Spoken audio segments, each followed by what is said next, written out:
Hello friend, welcome to my channel NST। आज का topic है memory, primary memory, secondary memory, RAM, ROM. ये सब में बहुत ज़्यादा ही कन्फ्यूज़न होता है, तो आज हम इसको क्लियर आउट करेंगे। लेकिन सबसे पहले पिछले वाले वीडियो में हम एक सवाल पूछे थे कि फादर ऑफ कंप्यूटर तो सब जानता है कि चार्ल्स बैबेज है, लेकिन मदर ऑफ कंप्यूटर कौन है? तो इसका जवाब है अडा लवलेस। ये मदर ऑफ कंप्यूटर इसको कहा जाता है। अब ये सवाल, दूसरा सवाल क्या था कि इसको क्यों कहा जाता है? इसको इसलिए कहा जाता है क्योंकि ये सबसे पहली लेडी प्रोग्रामर थी जो सबसे पहला प्रोग्राम बनाई थी।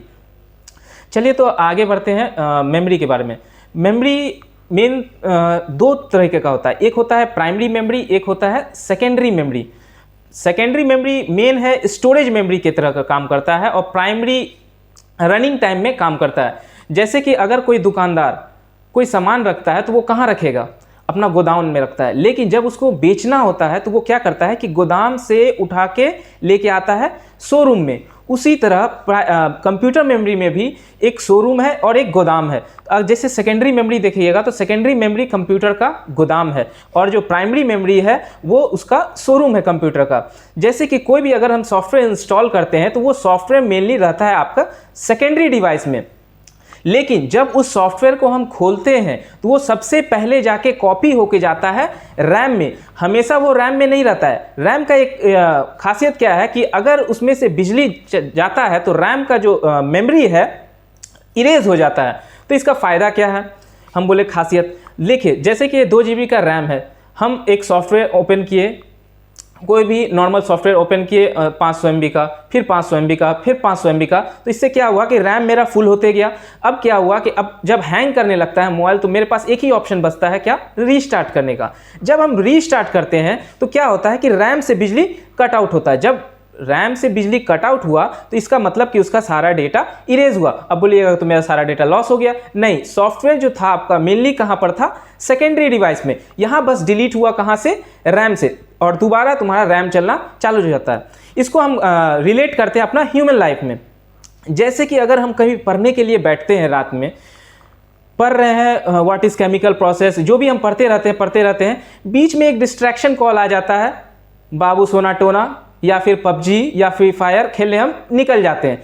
तो अभी जब हम पढ़ रहे थे वो जो अभी नॉलेज जो जा रहा था वो फिलहाल स्टोर था मेरे रैम में, लेकिन वो डिस्ट्रैक्शन कॉल की वजह से मेरा जो फोकस था वो बिगड़ गया और रैम से बिजली कट हो गया। तो मेरा जो डेटा है वो प्रॉपरली सेव नहीं हो पाया। फिर दोबारा जब हम एग्जाम में बैठते हैं, एग्जाम में जब हम रिकॉग्नाइज करना चाहते हैं, दोबारा हार्ड डिस्क में खोजते हैं कि हम रिकॉग्नाइज करते हैं, मतलब कि हार्ड डिस्क से कॉपी करके रैम में लेके आना चाहते हैं। लेकिन जब रैम में जाते हैं, हार्ड डिस्क में जाते हैं और सर्च मारते हैं तो हमको कुछ मिलता ही नहीं है। क्यों? क्योंकि वो डिस्ट्रैक्शन कॉल की वजह से, डिस्ट्रैक्शन गेम की वजह से मेरा क्या हुआ कि वो जो डेटा था वो प्रॉपरली सेव नहीं हो पाया था। वही सेम कंडीशन मेमोरी में भी होता है, कंप्यूटर मेमोरी में भी होता है। तो एक्सप्लेन करते हैं पहले प्राइमरी मेमोरी को। अब देखिए प्राइमरी मेमोरी में 2 मेमोरी होता है, एक होता है रैम, एक होता है रोम। रैम है रैंडम एक्सेस मेमोरी, रैम के बारे में तो अभी बता दिए।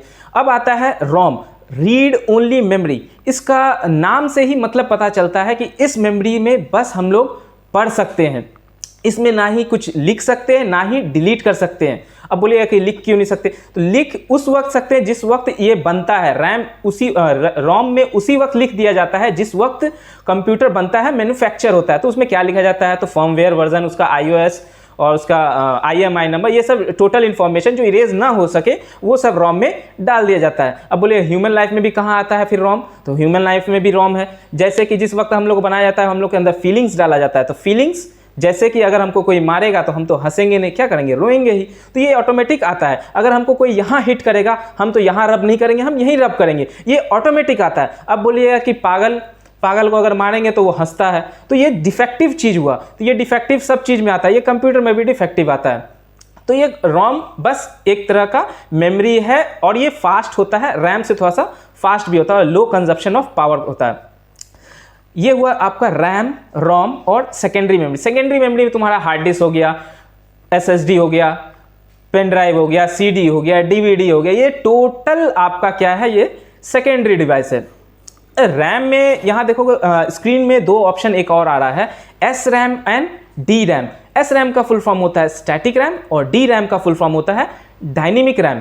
स्टैटिक रैम में क्या हो रहा है उसका जो इन्फॉर्मेशन रहता है वो एक बार जब आ जाता है रिफ्रेश नहीं होता है। लेकिन डायनेमिक रैम में क्या है, कोई इन्फॉर्मेशन आ जाता है तो वो कंटिन्यूसली रिफ्रेश होता है। तो इसमें क्या है कि बिजली कंजप्शन भी ज़्यादा है।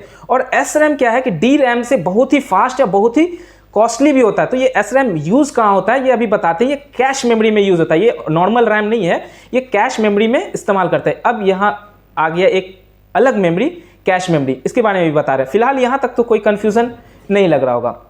मेमोरी में प्राइमरी, सेकेंडरी।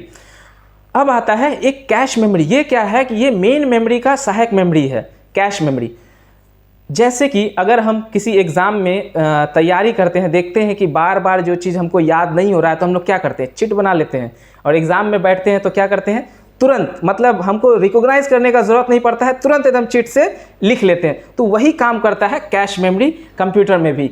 अगर जिस वक्त देखता है कि रैम से डेटा बार बार लिया जाता है, उस डेटा को क्या किया जाता है, कैश मेमोरी अपने पास रख लेता है ताकि वो डायरेक्टली सीपीयू तक पहुंचा दे।